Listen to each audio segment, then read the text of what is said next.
ইরানের আকাশে ঢুকে পড়ল যুক্তরাষ্ট্রের গোয়েন্দা বাহিনীর ড্রোন, যা নিয়ে তোলপাড় চলছে ইরানের সামরিক বাহিনীর মাঝে। এদিকে তেহরানের পারমাণবিক স্থাপনাগুলোতে যুক্তরাষ্ট্র ও ইসরায়েলের হামলা নিয়ে বাড়ছে উৎকণ্ঠা। এরই মাঝে ইরানকে ধ্বংস করার হুমকিও এসেছে হোয়াইট হাউস থেকে। ইরানকে ভয় দেখাতে ইয়েমেনের হুথি বিদ্রোহীদের ওপর বিমান হামলা চালিয়েছে যুক্তরাষ্ট্র। পাল্টা প্রতিরোধের ডাক দিয়েছে ইরানও। প্রশ্ন উঠেছে, যুক্তরাষ্ট্র কিংবা ইসরায়েলকে কিভাবে ঠেকাবে ইরান?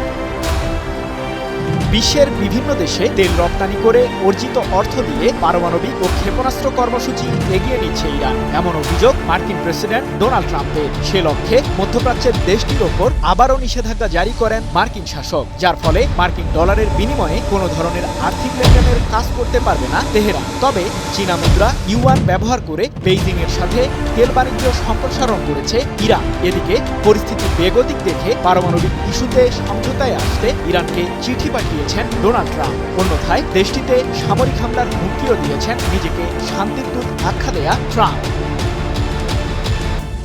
মার্কিন প্রশাসন যে মধ্যপ্রাচ্যে ইরানের শাসনের লাগাম টানতে চাইছে, সে বিষয়টি আবারও পরিষ্কার করেছে হোয়াইট হাউস। মার্কিন শাসকের কার্যালয়ের মুখপাত্র ক্যারোলিন লেভিট বলেন, প্রেসিডেন্ট ট্রাম্প এটা স্পষ্ট করে বলেছেন যে ফিলিস্তিনের স্বাধীনতাকামী সংগঠন হামাস, হুথি কিংবা ইরান, যারা কেবল ইসরায়েলকেই নয় বরং যুক্তরাষ্ট্রকে নিশ্চিহ্ন করতে চায়, তাদের সবাইকে মূল্য দিতে হবে।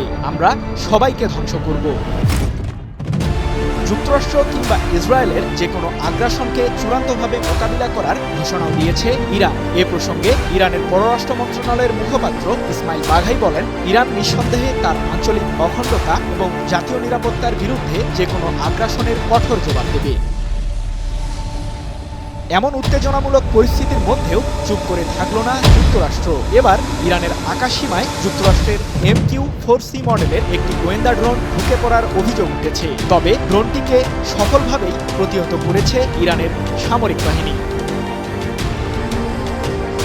ইরানের আকাশসীমায় যে কোনো ধরনের অনুপ্রবেশকে প্রতিহত করার হুমকি দিয়ে দেশটির সর্বোচ্চ প্রতিরক্ষা বাহিনী IRGCর অ্যারোস্পেস ফোর্স জানিয়েছে, যুক্তরাষ্ট্রের ওই ড্রোনটিকে দেখা মাত্রই প্রতিহত করে ইরানের যুদ্ধবিমান F-14। এক পর্যায়ে মার্কিন গোয়েন্দা ড্রোন MQ-4C পিছু হটতে বাধ্য হয়। 18 মার্চ এক প্রতিবেদনে বিষয়টি নিশ্চিত করেছে মধ্যপ্রাচ্য ভিত্তিক সংবাদ মাধ্যম মেহের নিউজ এজেন্সি। টানা সপ্তমবারের মতো বেস্ট টিস্যু পেপার ব্র্যান্ড হিসেবে স্বীকৃতি পেয়েছে বসুন্ধরা টিস্যু। মধ্যপ্রাচ্যে শত্রুপক্ষের যে কোনো হামলার বিরুদ্ধে নিজেদের প্রস্তুতির কথা জানিয়ে IRGC দাবি করেছে, শত্রুপক্ষের যে কোনো বিমান, সেটা মনুষ্যবাহী কিংবা মনুষ্যবিহীনই হোক না কেন, ইরান গুলি করে ভূপাতিত করবে। ইসরায়েল ও যুক্তরাষ্ট্রের যে কোনো উস্কানিমূলক কর্মকাণ্ডের বিরুদ্ধে সতর্ক অবস্থানে আছে ইরান। মধ্যপ্রাচ্যের এই দেশটিকে উস্কিয়ে দিতে ইয়েমেনের হুথি বিদ্রোহীদের লক্ষ্য করে হামলা চালিয়েছে মার্কিন কেন্দ্রীয় কমান্ড। এতে অন্তত 53 জন নিরীহ ইয়েমেনি নিহত হয়েছে বলে জানা গেছে। পাল্টা প্রতিরোধ করেছে হুথি বিদ্রোহীরা। লোহিত সাগরে মার্কিন বিমানবাহী রণতরীতে ক্ষেপণাস্ত্র ও ড্রোন হামলা চালানোর দাবি করেছে হুথি নিয়ন্ত্রিত ইয়েমেনের সামরিক বাহিনী। সৃজন মাহমুদ, নিউজ 24।